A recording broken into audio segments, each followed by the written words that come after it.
بسم اللہ الرحمن الرحیم۔ حضرت داؤد علیہ السلام آگے بڑھے۔ حضرت داؤد یہودا بن یعقوب کی اولاد سے تھے اور یہ 13 بھائی تھے۔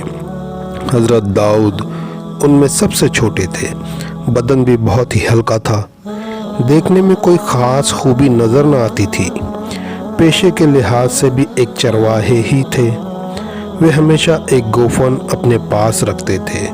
جب حضرت داؤد جالوت سے لڑنے کے لیے مقرر کیے گئے تو اس سے پہلے اللہ تعالیٰ نے حضرت اشمعیل کی طرف وحی نازل کی کہ جالوت کا قاتل ایشیا کے بیٹوں میں سے ہے اور فلاں زرہ اس کے تن پر فٹ ہوگی۔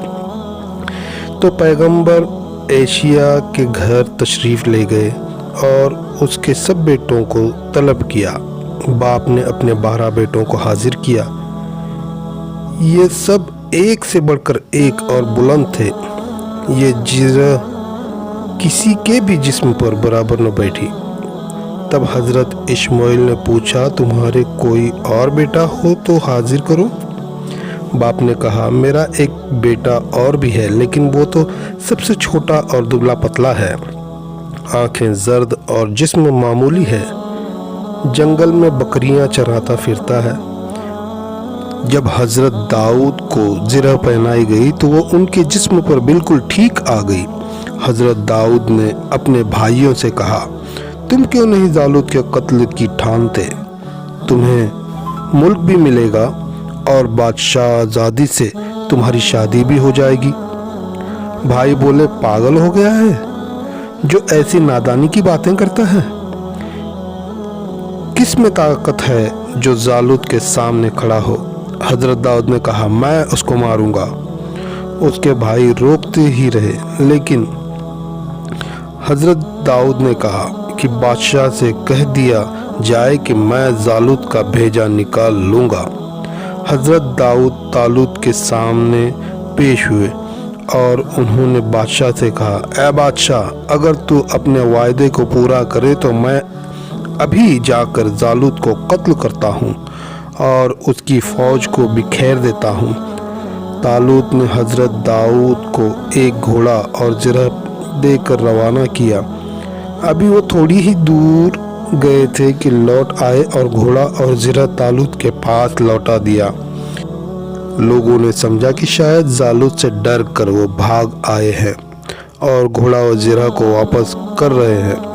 حضرت داؤد سے پوچھا، گھوڑا اور زرہ کیوں لوٹا رہے ہو؟ حضرت داؤد نے کہا، مجھے زرہ پہن کر اور گھوڑے پر چڑھ کر لڑنے کی عادت نہیں ہے، میں تو پیدل ہی جاؤں گا اور جالوت سے لڑوں گا۔ بادشاہ نے کہا، جا، تجھے اختیار ہے۔ حضرت داؤد نے اپنا توبڑا اور گوفن بغل میں دبایا اور ہاتھ میں لی اور جالوت کے مقابلے میں جا کھڑے ہوئے۔ لاٹھی جالوت نے کہا، تو یہاں کس لیے آیا ہے؟ حضرت داؤد، میں تجھ سے لڑنے کے لیے آیا ہوں، میں تیرے سر کا بھیجا نکالوں گا۔ جالوت نے ہنس کر کہا، تو کس ہتھیار سے لڑے گا؟ تجھ میں جن کی طاقت ہے یہ لاٹھی مار۔ حضرت داؤد نے اپنے توبڑ میں ہاتھ ڈالا اور پتھر نکال کر گوفن میں رکھا اور خدا کا نام لے کر جالوت کے سر میں ایسا مارا کہ جالوت کا تاج سر سے نیچے گر پڑا اور پتھر کا ایک ٹکڑا اس کے دماغ کو توڑتا ہوا پیچھے گرا۔ حضرت داؤد نے زور کا نعرہ لگایا، دشمنوں پر رعب چھا گیا۔ حضرت داؤد نے جالوت کا سر اس کے تن سے کاٹ کر الگ کر دیا۔ پھر کیا تھا، فتح کا دروازہ کھل گیا اور طالوت کی فوج کو فتح حاصل ہوئی۔ کچھ دنوں کے بعد حضرت داؤد نے بادشاہ سے کہا کہ اپنا وعدہ پورا کرو۔ اس کے بعد بنی اسرائیل کے بزرگ لوگ اپنے پیغمبر کے پاس پہنچے اور پھر بادشاہ کی بیٹی حضرت داؤد کے نکاح میں آئی۔ حضرت داؤد کی شہرت عام ہو گئی، لوگوں کے دلوں میں ان کی محبت پیدا ہو گئی۔ طالوت کے مرنے کے بعد بنی اسرائیل کی سلطنت حضرت داؤد کے حصے میں آئی اور چھوٹے بڑے سب نے ان کے حکم پر چلنے کا فیصلہ کیا۔ حضرت داؤد رسول بنے۔ حضرت داؤد سے پہلے کہتے ہیں کہ ایک گھرانے میں نبی اور ایک گھرانے میں بادشاہ ہوتا تھا۔ مگر حضرت داؤد نبی اور بادشاہ دونوں ہوئے۔ جب انہیں باقاعدہ خلافت ملی تو خدا تعالیٰ نے ان پر اپنی کتاب زبور اتاری، جس میں نصیحت تھی کہ ہمت بھری باتیں۔ اللہ تعالیٰ نے حضرت داؤد کو ایسی اچھی آواز دی تھی کہ جس وقت وہ سوز کے ساتھ زبور پڑھتے تھے تو جانور اور چڑیا، یہاں تک کہ جنگلی جانور بھی ان کے پاس جمع ہو جاتے اور وہ ایک دوسرے کو کچھ نقصان نہ پہنچاتے۔ حضرت داؤد بڑے ہی عبادت گزار اور دل کے نرم تھے، غریبوں اور محتاج پر مہربانی کرتے تھے۔ اکثر ایسا ہوتا تھا کہ لباس بدل کر شہر اور بازار میں پھرتے اور آنے جانے والوں سے پوچھا کرتے کہ داؤد کیسا آدمی ہے۔ ایک دن حضرت داؤد بازار جا رہے تھے کہ ایک دن ایسا ہوا کہ فرشتہ مسافر کی شکل میں آیا۔ جب حضرت داؤد نے اس سے پوچھا داؤد کیسا آدمی ہے تو فرشتے نے کہا اگر داؤد میں ایک عیب نہ ہوتا تو بہت ہی اچھا آدمی تھا۔ حضرت داؤد نے کہا وہ عیب کیا ہے؟ فرشتے نے کہا اگر اس کی خوراک بیت المال سے نہ ہوتی تو وہ بہت ہی بہتر آدمی ہوتا۔ فرشتوں کی اس بات سے حضرت داؤد چونکے اور اللہ تعالیٰ سے کہا یا الہی مجھے کوئی ایسا پیشہ بتا جس سے میری اور میرے بال بچوں کے گزر بسر کا سامان ہو سکے۔ اللہ تعالیٰ نے اس کو زرہ بنانے کا علم دیا اور لوہے کو ان کے ہاتھ میں نرم کر دیا۔ حضرت داؤد نے اپنے وقت کو اس طرح تقسیم کر رکھا تھا کہ ایک دن وہ عالموں اور دانشوروں سے ملتے، علم اور تعلیم کا سلسلہ جاری رکھتا اور ایک روز مقدمے دیکھتے اور فیصلے کرتے اور ایک دن عبادت اور خدا سے مناجات کے لیے خاص کر رکھا تھا اور ایک دن وہ اپنے بال بچوں کے ساتھ گزارتے تھے۔